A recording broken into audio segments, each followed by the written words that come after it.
Yun guys, no, after natin mag toolbox meeting, mag-proceed na tayo sa mission natin for today. I-rectify natin yung leakage sa hydraulic lube oil system ng main engine sa exhaust valve. Okay guys, let's go!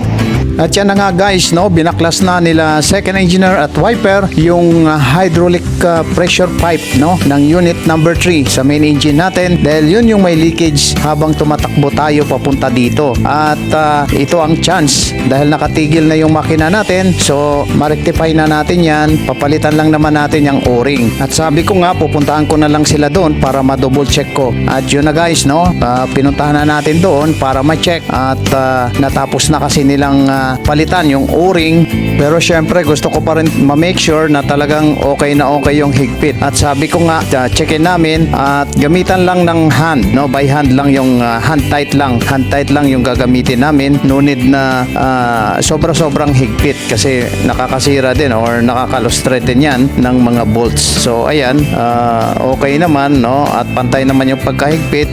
Sakto naman yung distansya ng flanges doon sa exhaust valve natin. So ayan guys, yung hydraulic kung saan yan ang mag-o-open ng exhaust valve, no, as per timing ng main engine natin habang tumatakbo. So yan guys, yung mission number 1 na kailangang pagtuunan na agad natin ng pansin habang ang makina ay nakatigil.